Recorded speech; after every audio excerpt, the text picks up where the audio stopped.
Só que qual é o problema do cara que é pré-crastinador e do cara que é procrastinador? É a dificuldade do desenvolvimento de criatividade.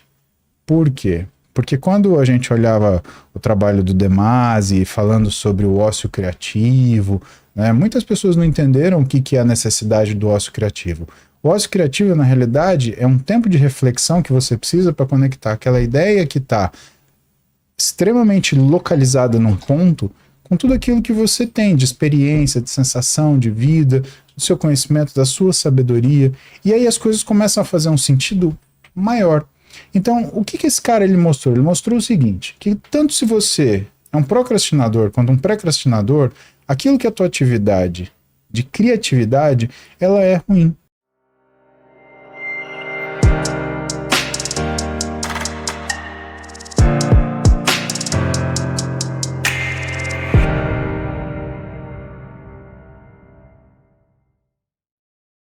A outra coisa muito interessante, que é a questão de você usar o que é a previsibilidade ou a visualização do caos. Você sabe que eu não acho ansiedade ruim. Eu acho ansiedade, na realidade, um dos sentimentos humanos básicos. O que eu acho que a gente não pode deixar acontecer é alguém mudar o amplificador. Imagina como se fosse um amplificador. Tem uma modulação, volume. Né? Então, se você pega, eu tô blasé, alguma coisa legal pode acontecer, ansiedade. Tá. Alguma coisa muito ruim pode acontecer, medo. Alguma coisa muito ruim está acontecendo e eu posso ser muito ferido. Pânico, e assim sucessivamente. Eu olho as coisas assim, eu olho como se fosse um botão amplificador. Então, eu acho que a gente não pode combater o sentimento, a gente tem que aprender a domar eles de uma forma muito precisa. O nível de ansiedade, ele trouxe, de certa forma, trouxe a gente até aqui. Sim. O problema é agora que a gente está exposto a muito mais coisas, essa ansiedade, ela fica batendo sempre, né? Aquele medo de qualquer coisa acontecer, ou ansiedade de alguma coisa acontecer boa ou ruim, né? Exato, ela se torna patológica. E tem um cara que é o Adam Grant, que ele fala uma coisa muito parecida, que e que na realidade ele defende o que é a ansiedade como um processo de Evolução? Controle da nossa função e eficiência. Por quê? Controle. O que esse cara fala? Ele fala que a gente está tão preocupado com o pessoal que tem procrastinação por causa da ansiedade, né? Então, o mecanismo de ansiedade, defesa é fuga. Ansiedade, defesa é fuga. Confrontamento, defesa, fuga e assim vai. Só que ele fez... Eu assisti uma palestra desse cara, ele fez uma análise sensacional. Ele pegou e falou o seguinte, como é que era você quando você ia fazer o seu trabalho da escola no ginásio?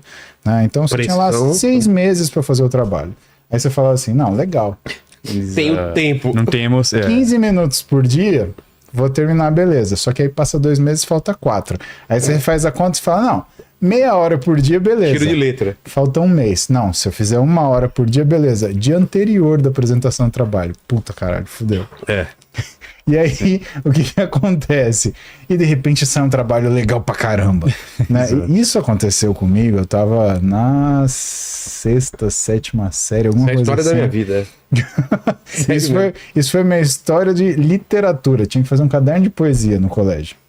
Ei, Colégio Cristo Rei, que saudade. Nossa. Colégio tinha que fazer um caderno de poesia. E eu ficava calculando assim, não, eu escrevi uma poesia a cada 2 dias, beleza. Eu termino uma semana antes. Eu não escrevi poesia nenhuma. Cara, pra piorar, nem eu, nem um amigo meu. Na época, um dos meus melhores amigos, Jaime Maldonado, que hoje é médico também, e o Jaime, e a gente olhou pra cara do outro e falou, e agora? Vamos escrever poesia. Puta, escrevemos um caderno de poesia da noite pro dia, assim, e, cara, sofrendo. Ele um olhava pra cara do outro e desmaiava, assim, no sono, e a gente era moleque, não tinha droga, não usava droga. O que a gente fazia? Tomava Coca-Cola com café. Nossa, cara. Chegava uma hora que a gente dormia tremendo, assim, e pegava no sono. Mas ficou bom pra caramba. Só que depois disso daí eu aprendi. Nunca mais quero passar por isso. Mas de certa forma, né, a ansiedade ou o monstro do pânico, ele vem e ele coloca você naquilo que é o ponto, tem que fazer. Então, a gente muitas vezes precisa desse mecanismo. O papel da adrenalina, né? Exato. Exatamente. A adrenalina entra. E a adrenalina no cérebro... Isso tem muito... Pro artista isso é muito complicado. Você trabalha com artista e você não colocar prazo, esquece. O cara que, sabe... Se o cara é muito artista, assim, se ele Tem essa Então, lateralidade então, de pensamento. esperar ter Então, eu vou aquela chegar a aí. ideia, o negócio. Então, Você fala assim, olha eu que preciso para segundo. interessante. E o cara tem a ideia. Olha que interessante que eu vou chegar aí, tá? Porque a ideia desse cara, ela não termina aí. Ela fala, e o cara que é o procrastinador? Procrastinador? O Pré-crastinador. que é isso? Você nunca ouviu esse termo? Não. Vamos contar pra ele. Tem Pré-crastinador. o cara Tem. que. É aquele cara que tava na escola, era aquele lazarento que a professora que- dava tarefa. Nossa, que Já chato, acabei, velho. professora. Terminei. Terminei, não tenha dúvida. mano. E agora? O que tem? Achei que tinham sacrificado todos eles. Existe Não, ainda. Né? infelizmente, existe. Existe, e agora eles têm internet, e tem Instagram, e tem X e todas essas porcarias. São os caras que criticam a agenda toda semana lá. né? Nossa, é só você olhar, todos pré-crastinador. E isso é um sofrimento também, porque a pessoa ela precisa fazer a coisa naquela hora. Só que qual é o problema do cara que é pré-crastinador e do cara que é procrastinador? É a dificuldade do desenvolvimento de criatividade. Por quê? Porque quando a gente olhava o trabalho do De Masi falando sobre o ócio criativo, né, muitas pessoas não entenderam o que é a necessidade do ócio criativo. O ócio criativo, na realidade, é um tempo de reflexão que você precisa para conectar aquela ideia que está extremamente localizada num ponto com tudo aquilo que você tem de experiência, de sensação, de vida, do seu conhecimento, da sua sabedoria. E aí as coisas começam a fazer um sentido maior. Então, o que esse cara ele mostrou? Ele mostrou o seguinte, que tanto se você é um procrastinador quanto um pré-crastinador, aquilo que é a tua atividade de criatividade, ela é ruim. Então, quando você coloca, por exemplo, um deadline para um artista, dependendo daquilo que ele tiver para produzir para você, ele pode te entregar o trabalho, mas ele não vai te entregar o melhor trabalho. Entendi. Eu vou te dar na verdade, com muita humildade, eu vou te fazer um questionamento, porque isso acontecia comigo na área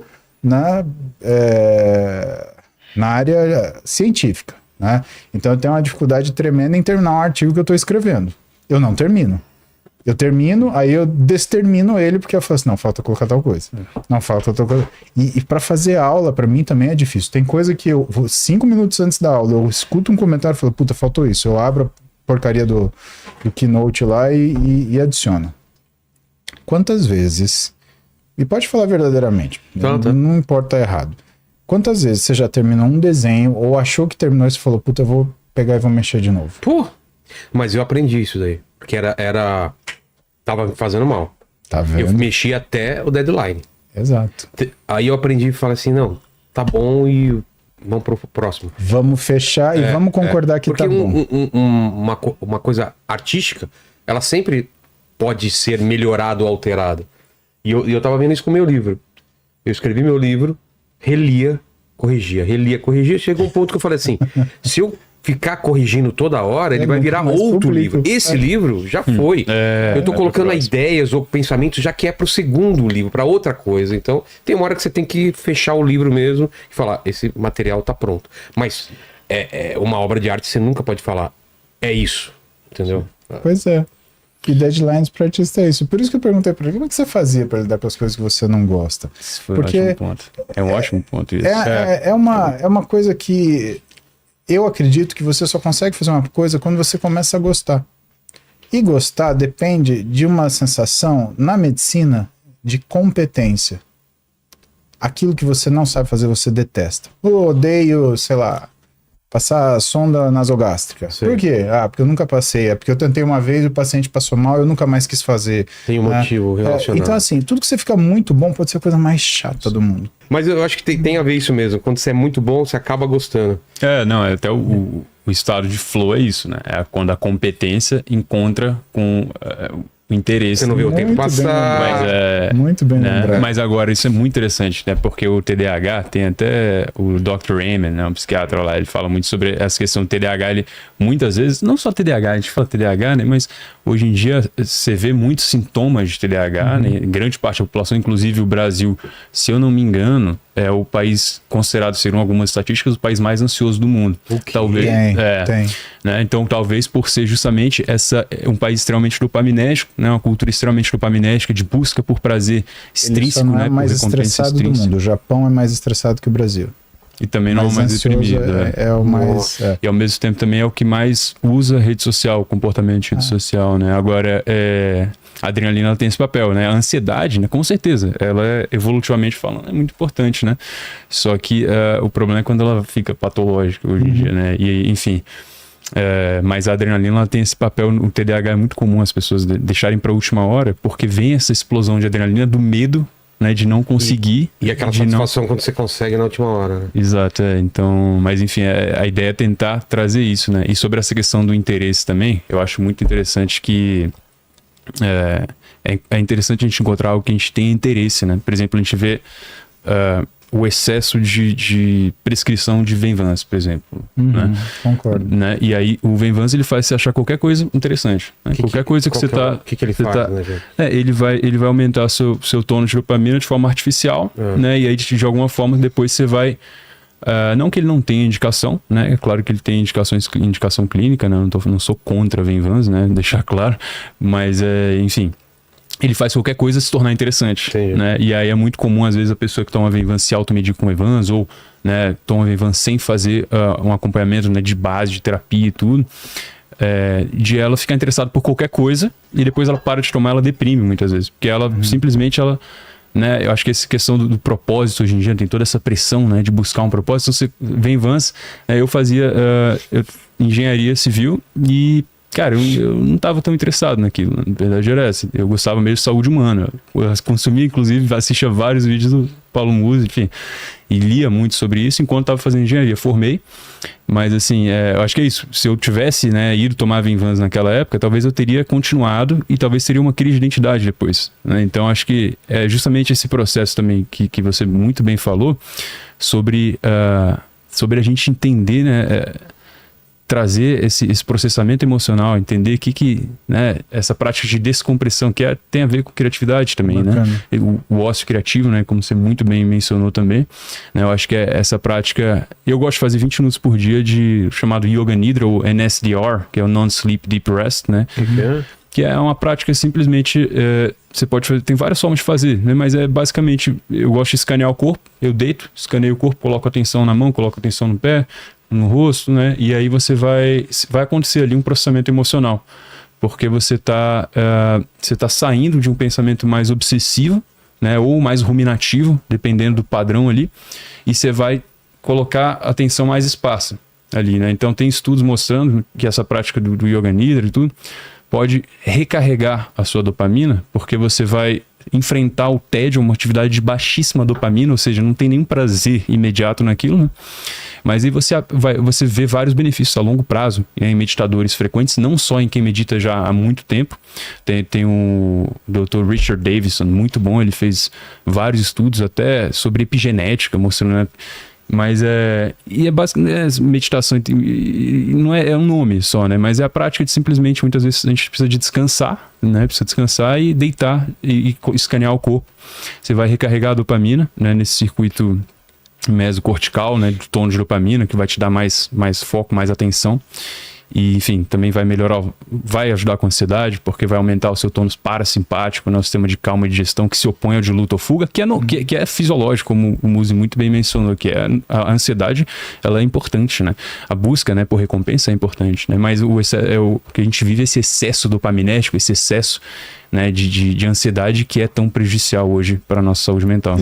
Quando a gente olha, né, aquilo que é o exercício, aí vamos voltar um pouquinho do outlive e vamos ver do que é essa utilização do exercício intenso dentro da nossa cognição, né?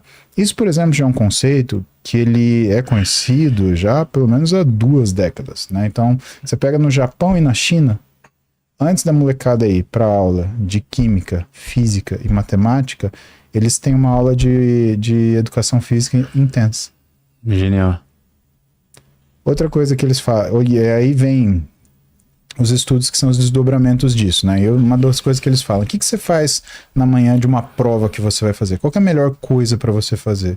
É você fazer um exercício extremamente intenso. Por quê?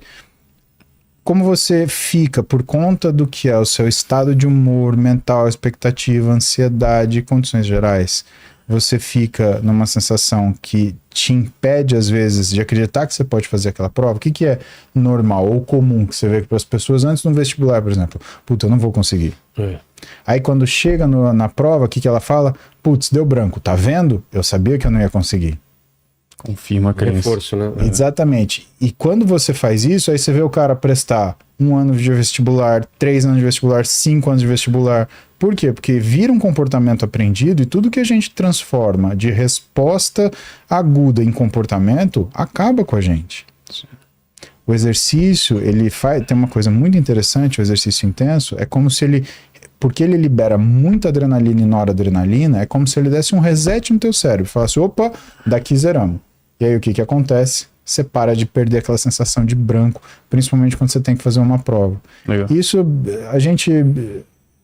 eu cuido de uma série de pessoas que o pessoal chama de concurseiro, né? Aquela galera que estuda 12, 16 horas por dia, buscando destaque no concurso. Você fala com a pessoa, cara, ela é uma enciclopédia, impressionante, né? Como que começa o dia de todas elas? Exercício. O que elas fazem no dia da prova? Exercício.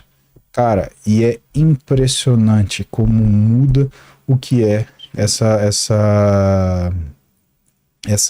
a qualidade e a eficiência dessas pessoas nessas atividades.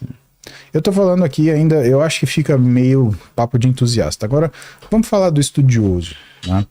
Tem um estudo que foi feito nos Estados Unidos, numa universidade, eu não vou lembrar o nome agora, porque eu gastei de neurônio que eu tinha trabalhando agora à tarde. Mas olha que estudo interessante. Eles pegaram num hospital de 4 alas psiquiátricas, selecionaram 2 alas psiquiátricas e selecionaram as alas psiquiátricas onde os pacientes eram internos sem perspectiva de retomada na sociedade. Então eram doenças realmente graves. E eles colocaram para esses pacientes uma rotina de 4 vezes por semana atividade física. Eles analisaram 4 parâmetros. Primeira coisa, quantos caras melhoraram o que eram os sintomas da doença? Acima de 90%. Quantos caras eles gostaram de realizar atividade física? Acima de 90%. Aí eles perguntaram, quantos gostariam de continuar fazendo apesar de ter acabado o estudo? Acima de 95%. E aí eles fizeram uma pergunta que para você fazer para um paciente psiquiátrico, por exemplo, um paciente com esquizofrenia, né, o que é uma das características do paciente que tem esquizofrenia? A perda do que é o pragmatismo. O que é o pragmatismo? O pragmatismo é a sua versão, a sua capacidade de visão de si. Você sabe, eu tenho que usar roupa, eu não posso sair nu na rua, eu preciso fazer a barba, eu preciso escovar o dente, eu preciso cortar meu cabelo, eu preciso, né, desenvolver o que são os critérios visuais da minha identidade para que eu me encaixe na sociedade a qual eu pertenço. Pragmatismo. E aí o quarto é mais impressionante. Quase todos os pacientes, quase 100%, relataram melhora da sua autoestima. Agora, olha que impressionante. Como que você pega um paciente que não tá nem aí para aquilo que é autoestima, daquilo que é a aparência dele, e ele fala para você, eu tô me sentindo melhor e eu gosto do que eu tô vendo no espelho. Cara, isso não é entusiasmo, isso é ciência. E desculpa puxar a área do exercício, mas era a minha área de especialidade, né? A medicina esportiva. E eu acho que a gente tem muita coisa para contribuir naquilo que é a qualidade de vida das pessoas quando a gente olha esse casamento cérebro e performance esportiva. E muitas vezes não é para você faz exercício, não é para você ficar mais seco ou ficar mais musculoso, é para você se sentir melhor com quem você é ou com o que você pode se tornar. Exato. Cara, é uma coisa que, quando eu vi esse estudo, e ele tá numa aula minha, né, eu uso muito ele de argumento, justamente numa palestra que eu dou para empresários, porque os caras, eles falam, eu não tenho tempo. Ótimo, você não tem tempo ou você não se organiza para ter? Será que você não conseguir se organizar para ter tempo não é um sintoma de baixa eficiência que você tem? Perfeito. Se você para para pensar, você fala assim, putz, e agora? Será que é isso? E aí a gente fica olhando as pessoas que fazem milhares de coisas e fala, pô, mas como que as pessoas conseguem? Elas conseguem porque elas fazem. Né? E eu lembro que tem um ditado que fala, né, que se você precisa de alguma coisa, pede uma pessoa ocupada. Pior que é. Porque ela dá um jeito de fazer. pedir pra vagabundo, falar, puta, eu não tenho tempo, eu não consigo, não vai dar. Por quê? Porque a pessoa não consegue nem fazer pra ela, né? E quando você olha quando a gente fala, né, de eficiência no geral, de performance no geral, o que a gente tá falando é muito além de você ter, sei lá, uma barriga de tanquinho, ou então você ter um braço gigantesco, é de você realmente conseguir ser a melhor a expressão de uma situação na condição onde você é colocado. A gente tem uma conversa aqui que a gente não só fala, pô, aprendi tal coisa com o Vilela, ou então, pô, independente do convidado, né? Eu peguei tal informação, isso daí foi legal, né? É a gente ter satisfação e sentar aqui e estar trocando ideia e falar, pô, não tô olhando, ai, será que vai acabar? Será que vai acabar? Porra, e é coisa que hoje com a internet a gente vê condição assim, né? Às vezes você vê umas entrevistas do cara olhando assim, pelo amor de Deus, que hora termina? Não quero saber disso daqui. E cada vez mais tá frequente isso. Sim. A deficiência do que é o desempenho das pessoas, ela já não é mais uma questão de quanto ela ninguém pesa. tá no agora, né? A cabeça ou tá na frente ou tá atrás, ou tá no que deixou de fazer ou tá no que precisa fazer. E eu percebo aqui no podcast que é um exercício diário de eu estar no presente sempre. Isso me ajuda muito aqui. Porque se eu não prestar atenção, se eu não estiver no presente, não tem papo, né? Deixa eu ver aqui a primeira do Iago. Ele fala assim: me sinto fraco na academia e burro ao aprender algo novo. Tem algo de errado comigo? Preciso tomar alguma medicação? Eu acho que a ideia é exatamente essa. A academia é pra gente se sentir fraco, né? Eu acho que, por exemplo, né, a ideia, né, Muzi, me corrija se eu estiver errado. Mas a ideia, acho que do treinamento ali é você chegar no mínimo próximo da falha. Então você vai, né, ter uma fricção ali. Né? A mesma coisa também quando a gente lê um livro. Essa mesma lógica antifrágil, né? Até referenciando aí de novo, né, o livro do Nassim Taleb, o Antifrágil, que é o conceito do nosso corpo, né? Ele é um sistema antifrágil. Então, é diferente de algo frágil que quebra no estresse, ou também não é algo robusto que simplesmente resiste ao estresse. O nosso corpo, ele prospera, né, no estresse, né? Perfeito. Ele precisa do estresse pontual para se desenvolver. Então a mesma coisa com relação a, né, estudar, o próprio ato de relaxar, né, de se acalmar, de fazer o Yoga Nidra lá que a gente falou aqui, né? Que esse ato é o ato de desfazer, que pouca gente faz. Ele é muito simples, mas ele não é fácil. Porque ele requer uma paciência, né? Lidar com tédio, né? Tudo. Eu acho que é importante você lembrar desse conceito do antifrágil, porque muitas pessoas, elas quiseram traduzir isso como robustez. E é exatamente o que você falou. O antifrágil, ele não é o robusto, não é o que sofre dano, é o que melhora quando ele é submetido ao estresse. E que é a questão do exercício. E para confirmar o que você falou, né, se você vai para academia e você se sente forte, você tá no lugar errado. Perfeito. Exato. Porque aí você vai fazer menos e quando você faz menos, você fica mais fraco. E em vez de evoluir, você está involuindo. Né? Então, se você chega numa escola e você se sente mais inteligente, se você chega numa academia, cara... Você está lendo um livro e você não está se sentindo minimamente burro, exatamente. Provavelmente é melhor pegar um outro livro. Bro, né? Alguma coisa está muito errada aí. Bom, vamos lá. A Carol, ela tá perguntando assim: quais mudanças práticas podemos adotar para corrigir vícios? Acho que vício, a questão, acho que é muito importante falar de você sempre substituir por algo, né, positivo. Então, né, esse processo de neuroplasticidade, né, que a gente vai moldando, né, o nosso cérebro. Imagina, né, o nosso cérebro como, né, esse conjunto de estradas, né, que a gente já sabe, essa analogia aí. E aí você vai deixando de percorrer uma estrada, mas você tem que percorrer outra, né? Então, você vai substituindo um hábito antigo por novos hábitos, enfim. Acho que é isso. Acho que é você trazer, né, pegar aquela janela de oportunidade, você está tentando se livrar de algum vício, né, alguma coisa, e implementar novas coisas, né? Se você não sabe no que focar, eu falo, foca em você. Né? Eu acho que realmente o exercício físico, e eu acho que esse é um dos motivos muito importante, eu acho, né, eu quis chamar também, porque não tem como falar de isso sem falar de você desenvolver massa magra, sem falar, né, de você fazer cardio, de você regular a alimentação, sono, tudo, né? Porque vai muito junto, né? A experiência que eu tenho com essa é muito parecida com a sua, o raciocínio também, né? Você não tira o vício, você troca. É meio que... Eu tenho a sensação que o cérebro que tem propensão à adição, ele precisa dessa forma de funcionar. Então, você não pega um cara e você tira o vício do cigarro. Não, você troca por outro. Até porque quando você observa o que é o comportamento das pessoas que param de fumar, ou então que tem um transtorno alimentar, um comer transtornado, e que as pessoas elas falam de vício, né? Não existe vício em comer. O que existe é o vício na sensação de recompensa quando ela come uma determinada coisa, né? Então, vício em comer é uma tolice, é que nem falar, eu sou viciado em oxigênio, vou diminuir. É uma besteira, você não...